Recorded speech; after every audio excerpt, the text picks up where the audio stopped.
Happy Monday again, everyone.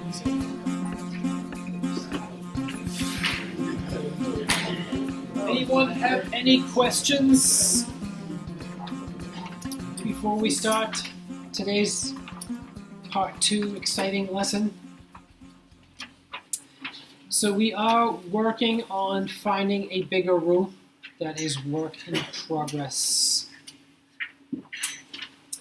More people signed up for the class, maybe another 10 or something like that, maybe 15, something like that. That's an announcement. And I do have a very exciting question from a student in my hand. It's like reader mail. It says, "Dear Dr. Laramie, I would like to ask you how the marks are distributed between the 3 assignments. Assignment 1 says it's worth 15%, assignment 2 says that it's worth 20%, and assignment 3 is optional. That is also 15% of the module. Is assignment 3 optional or necessary if I want to achieve the 100% marks for the module?" So if you go to the amazing DataViz webpage here, you'll find the question answered. So the first row is what happens in the weighting if you decide you want to do assignment 3. 15%, 20%, 15%. If you decide not to do assignment 3, essentially your average is maintained.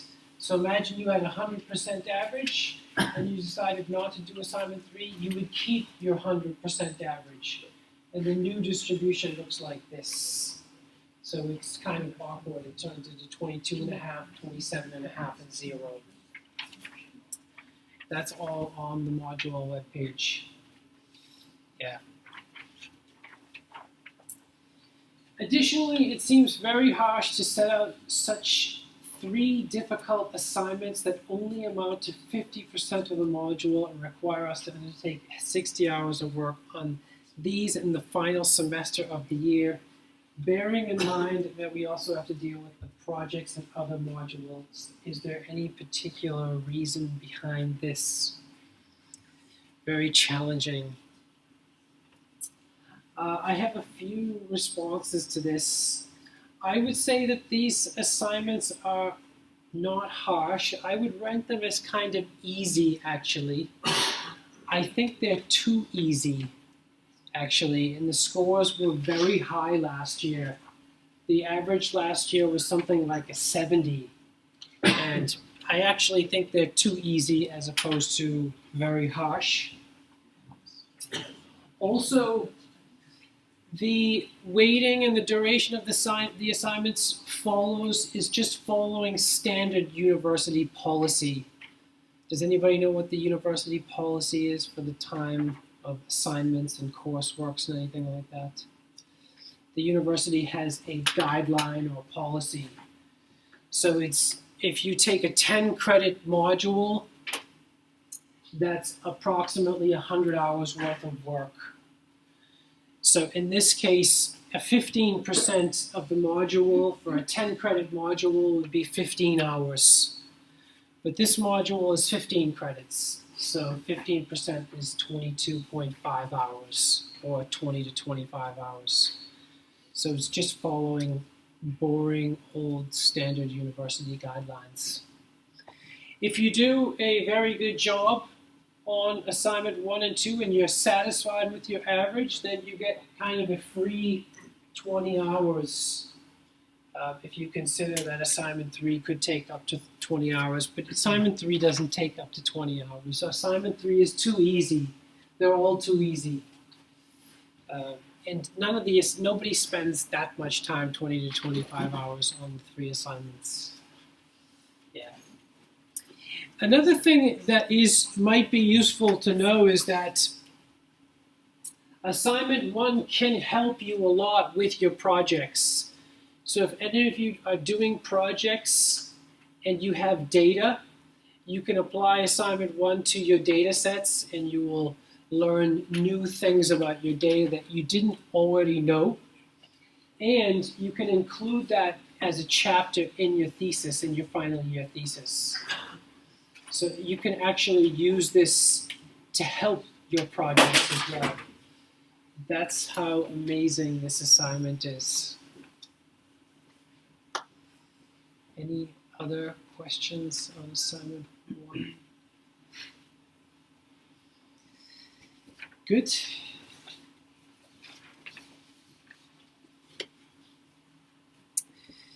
So let's look at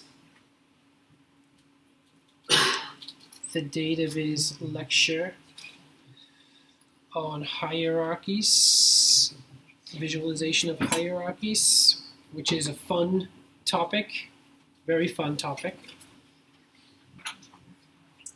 I think everybody here is familiar with hierarchical data. So everybody here is familiar with management hierarchies. Has anybody here ever had a job before? Had a manager with a management hierarchy? This is what a management hierarchy looks like. It's a standard hierarchical data set, let's say. Trees are a standard hierarchical representation of hierarchical data. These trees are ordered acyclic and acyclic. Does anybody know what that term acyclic means? Doesn't loop back up? That's right. What's your name? Sam. Sam. Exactly. 1 of 30 Sam. What's that? 1 of 30 Sam. 1 of 30 Sams. How many Sams are there in their room? Oh yeah, there are 30 of you. Yeah, there are no loops or circles in the tree. Ordered is hard to see. It's not really shown in this. It just means that like the first leaf node and the second leaf node and the third leaf node have some sort of order. They follow some order. Now, there's a limitation to this style of hierarchical representation, right? Here's another one you're very familiar with. This is like your file system browser or a file system browser. It is a hierarchical layout, or it is a hierarchical organization, right? You have some root folder, then you have subfolders, and inside there you have subfolders. Any limitations with those representations? Can anybody think of some drawbacks or kind of limitations or things that could be improved? Space. What about space? Takes up too much space. That's one way to say it. Another way to say it is it's not very space efficient. That's another way to say that. Can anybody think of why it's not so space efficient? Like, could we say anything more? Down, when we've got basically a load of white space below some of the lists. Yep, there's a lot of white space there, that's right. Another way of saying this is there are scalability problems as well.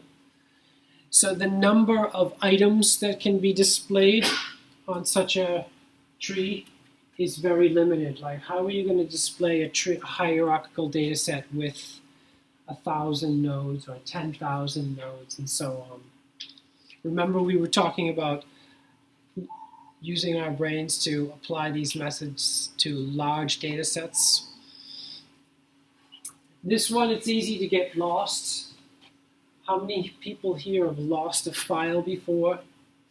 It's very easy to lose your files, isn't it?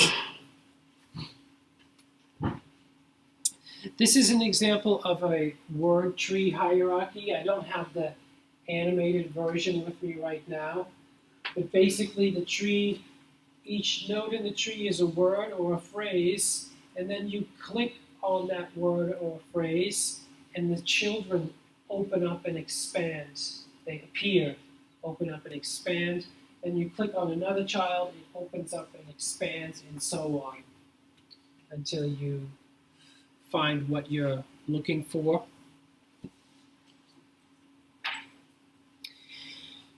Everybody here has heard of the Venn diagram before? Venn diagrams show overlap between two themes or two topics where the nodes overlap, like here. But they can also be used to show kind of hierarchical relationships if the circles are inside one another. Again, though, we're going to run into some problems if we try to apply this to, say, 1,000 data items or 10,000 data items or 1,000,000 data items. Has anybody heard of a tree map before? Oh, that's nice. Where did you hear about a tree map before? Seen it online. Yeah? Do you remember where? Not really, no. Okay. Anybody remember where they've seen tree maps before? So this is going to be hopefully easy for you. So here's another kind of hierarchical representation. This is the standard tree hierarchy, and this is the tree map representation of that same hierarchy. So it starts with a root node, and this root node is mapped to the big rectangle on the outside. So the screen, you can imagine this filling up the screen space, for example. Then the root node is divided into child nodes. This is a child node. This child node happens to be a leaf node because there are no further children. So if there are no children, we call it a leaf node. If there are children, we call it an internal node. This leaf node gets mapped to a rectangle, and there's the rectangle representing that same leaf node, 12. This leaf node gets mapped to another rectangle, 8. This internal node gets mapped to another rectangle, and that's this one right here. And it recurses the layout. So this leaf node gets mapped to this rectangle, and this one to this one, so to speak. This leaf node to this rectangle, 3 and then 1. Everybody with me so far? This rectangle gets mapped to this rectangle on the tree map, and that's subdivided into another rectangle with 3 leaf nodes, 6, 8, and 11. So there, 6, 8, and 11. Then we have a long 5 rectangle, and then we have a very big 40 rectangle here. So the size of the rectangles in this example is roughly proportional to the data. If you think of these numbers as data, then this is a big rectangle because 40 is a big number, right? And it's roughly 3.5 times bigger than this one, for example. Did everybody follow that sort of mapping from nodes to tree map nodes, tree map rectangles? Question? Does it matter that it could sort of be interpreted multiple ways? That the tree map, like you might say that 12 and 8 are both children of some other rectangle that is a child of the whole tree? Yes, that's a good question. And basically, if I understand your question correctly, it's not very easy to see the child and parent relationships. That's the question, right? Or kind of the comments. Yes, that's right. So every rectangle has to look at its next biggest rectangle to find out who's its parent. So 40's next biggest rectangle is actually hard to see. It's very difficult to see in this image. It's very ambiguous, actually. For some of them, it's possible. Like 12, you can sort of see, but it's not very clear. It's ambiguous in this example, which is very good because that's why we have the next example. This example shows the explicit child-parent relationships by adding some padding or boundary between the child and the parent. So this is A162, which is the root, and that is the entire rectangle.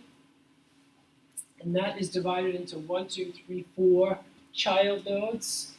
Now there's B10, and it has this elliptical kind of shape, and it has a padding around it to show explicitly who the parent is.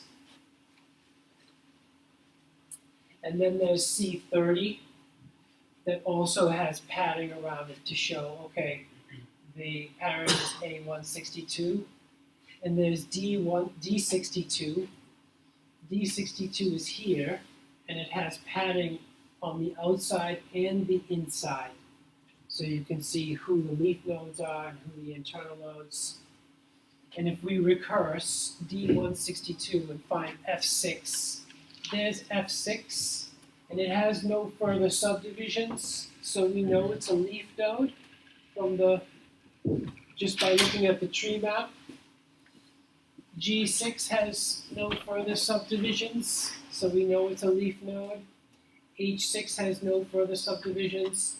I64 has further subdivisions, and that's noted explicitly by these boundaries. Does that make sense? Now, what we haven't talked about yet is how to actually compute the layout of these rectangles. How would you actually compute them? And here is one way. There is more than one way, but here is one way to compute the layout.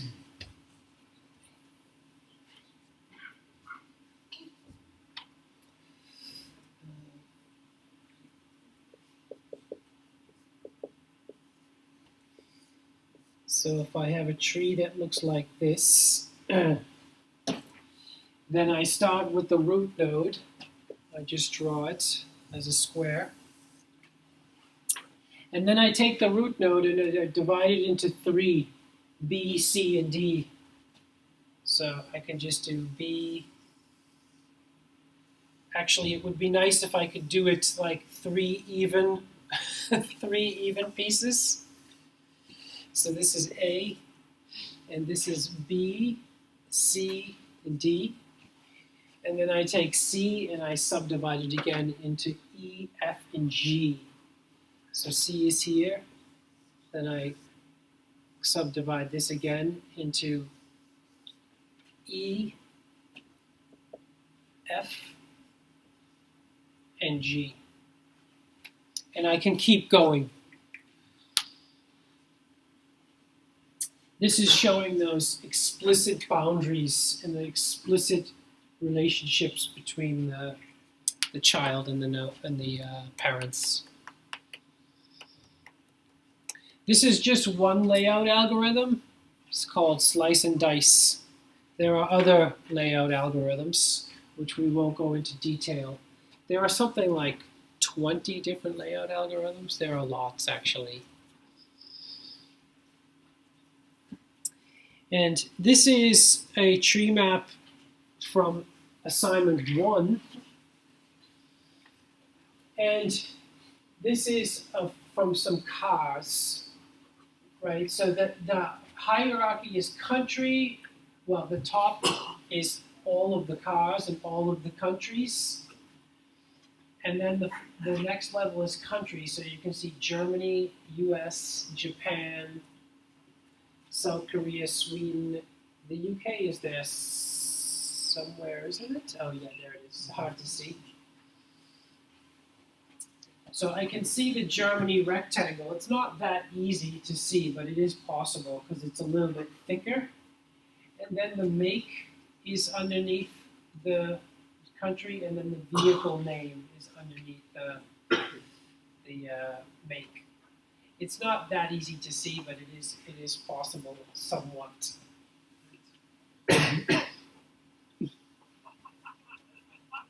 And then the in this example has color.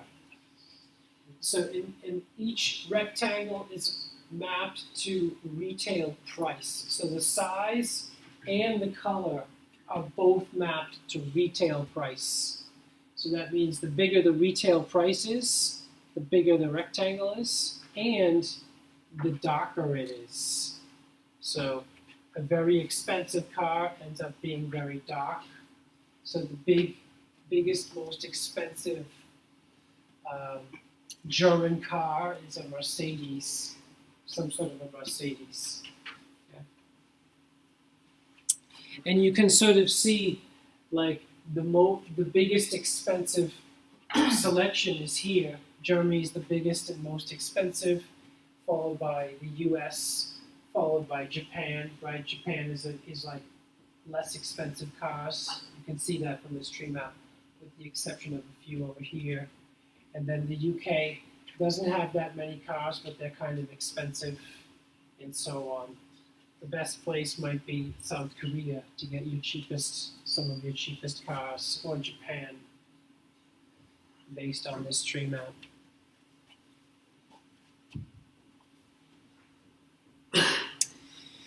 This is another example of a tree map. This is an actual program. Has anybody ever wondered, where did my disk space go? Why have I run out of disk space on my phone or my laptop or some account somewhere? Anybody ever run out of disk space before? Well, you can download this program and find out. It's called Disk Inventory X. This is the Mac version. There's a PC version. There's a Linux version as well. And it will show you a map of your disk space as a tree map. So the whole rectangle is mapped to my disk, so to speak. And then every folder on my disk is mapped to another rectangle, and done so recursively. And now I can visualize many thousands of files this way. So it's much easier to find files that got lost. So if I'm looking for disk space, where it's all gone, I would look at a square like this, because the size of the squares is mapped to the file size, the underlying file size. So if I'm looking for big files to delete to free up disk space, I would look there. And I hover my mouse pointer over the rectangles, and I get more information about the files. I get the path to the file down here. The path to the file updates. And then sometimes I get the file name using a kind of on mouse over. If I click on the file, then it opens up in the traditional file browser view on the side. Right, so that's a big file. It's a movie file. And I should delete that if I want to free up space. And yeah, it's a very, very good, very compelling kind of application. And this is kind of a funny looking set of files, right? If I want to find out, oh, what is that strange looking set of files? Those are all audio files. So that's a collection of my audio files sitting down here. So it's very, very useful. Very, very useful. And the other thing is I can navigate up and down this hierarchy. So I can select a folder and then expand that to take up the whole screen space and recurse. So I can visualize or explore millions of files if I want to using this. Very, very useful. And it's free, so if you want to download it, it's free. You have no more excuses to run out of disk space. What's this called again? This one is called Disk Inventory X. Yeah. There's another version called Sequoia View for Windows. Yeah. It's a very good program. I use it all the time. I ran out of disk space on this laptop over the weekend, and I used this program to free up all my disk space.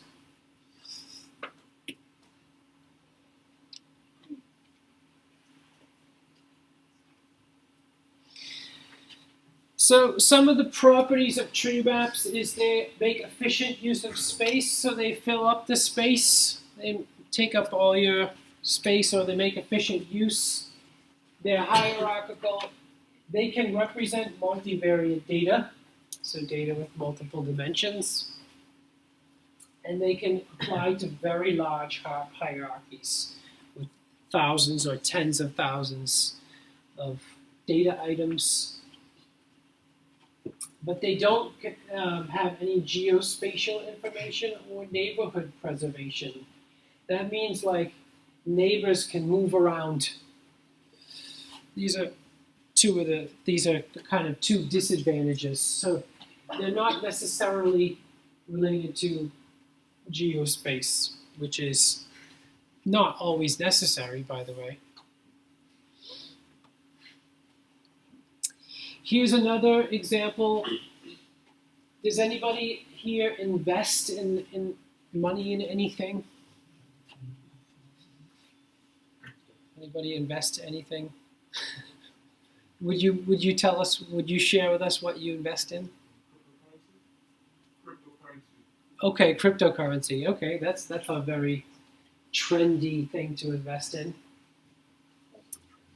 Huh? Formerly trendy. Formerly trendy. It's already gone by the trend. I missed it. A lot of people buy stocks. Has anybody ever watched like the business news before? And just wondered like what's going on in the world of business? Does anybody know the traditional way of visualizing stock activity and stock prices? Tell me your name again. Same. Sam? Another one. Line charts, and then there's another one that was, it's like mini bar charts, candlesticks. Yep, there's line charts. The most traditional way, if you watch the business news or you watch like Wall Street or whatever, is a ticker symbol, that kind of a ribbon that goes by, and you're like, what? There's that ribbon with all the ticker symbols that go by. There's an up arrow for increases in prices and a down arrow, and it goes by very fast, and you're like hoping to see whatever company you're interested in. I think it's nuts, actually. But you can also use a tree map to visualize the stock market activity, but you get a much, much better and faster picture of that activity with a tree map than you would with ticker symbols. So in this example, price going up is mapped to green. Price of every company or stock going down, shares going down, is mapped to red. The volume of trade is mapped to the volume of the rectangle. And then the different companies are grouped into different financial sectors like healthcare, finance, commodities like oil, gas, utilities, industrials, telecommunications, consumer services, and so on. And you can get a map of the market, so to speak, in 1 second. You can just look at it and say, boom, I see what's happening. Does anybody know, you can avoid scandals with something like this? Has anybody heard of any scandalous activity Wall Street before? So, what scandals have you heard? Say it again. Insider trading. Yep. It would be difficult to pick up insider trading here, but you could. Sam, were you gonna say something? Tesla saying that they're going to go private for 10. Is that scandalous or something? Market manipulation. Market manipulation. Yes. Any ideas how that could happen? What he said. What he said is market manipulation. Okay. Anybody heard of any other stories? Market manipulation stories? What's your name? Konstantinos? Some people selling at a lower price to a down price and then buying more. I don't know if that's scandalous or not. It could be. One scandal I heard about is a lot of people invest in index funds and measure the market activity using index funds, which are groups of stocks like the S&P 500, the New York Stock Exchange, the Dow Jones, the NASDAQ. One scandal I heard about was if the S&P 500 is 500 companies, but a scandal I heard about was investors buying and investing in the 10 largest companies in the S&P 500 to make it look like the activity of the S&P 500 was good and the S&P 500 index was going up. But that upward trend was only based on 10 companies out of the 500. The other 490 were doing poorly and their stock prices were going down. But some investors wanted to create the illusion that the S&P 500 was doing great as an index fund and to use that as sort of a manipulation strategy. That would never work if you could see the activity with a tree map. That only works if you use a line graph. Okay? So that's a scandal. That is a real scandal, by the way. That's not just a made-up story. Any other fun financial stories? You got some free finance, some free finance background. By the way, this tree map is also time dependent, so it's changing over time. And you can see that you can create a tree map out of anything. This is an example of creating a tree map out of anything, because you can take any data and create a hierarchy out of it. You just invent some groups, and you put the data in groups, and you create your own hierarchy, right? You can create your own hierarchy with any data set. Because stock trading is not inherently a hierarchical data set. There's nothing inherently hierarchical about it. But the designer decided to create a hierarchy by grouping the stocks in common sectors. Any questions about that? You can combine tree maps with other visualizations. For example, this is a tree map combined with some flow visualization or flow data. This is vector field data. And the reasoning behind this was if you're trying to click on clusters in 3 dimensions, it's very difficult. Like, how would you click on a cluster that's hiding behind another one that's occluding? You have occlusion problems in 3D. It's hard to pick and choose in 3-dimensional space, but it's easy to pick and choose in 2-dimensional space. So this person decided to create a tree map of the clusters in 2-dimensional space so the user can select any cluster they want, and then the corresponding one in 3D will light up, so to speak.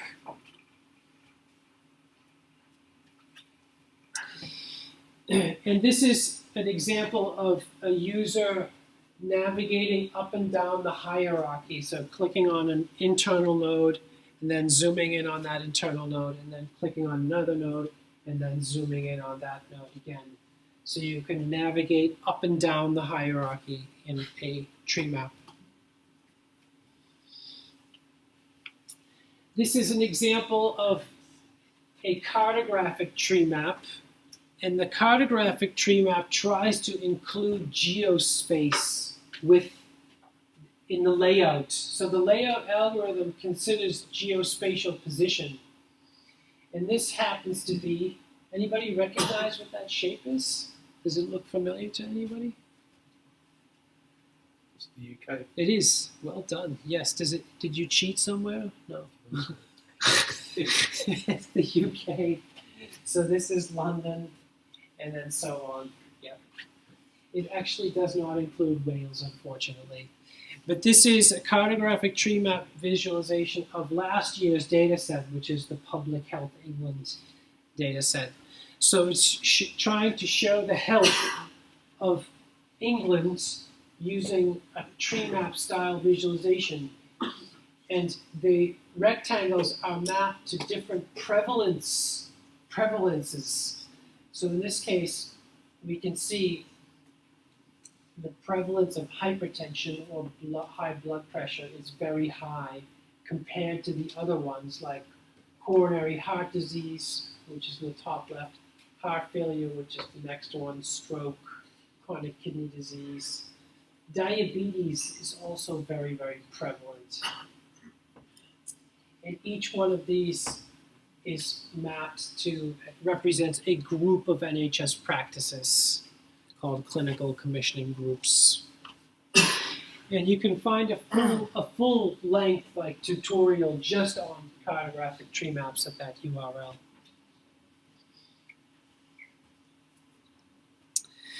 Okay, any questions on tree maps?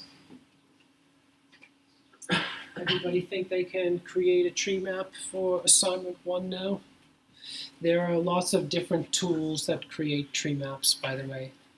I don't know how many tools there are, but at least 10 of them, I would say.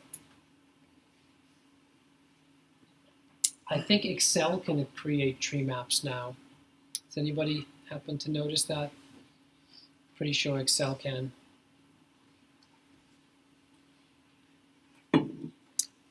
Good.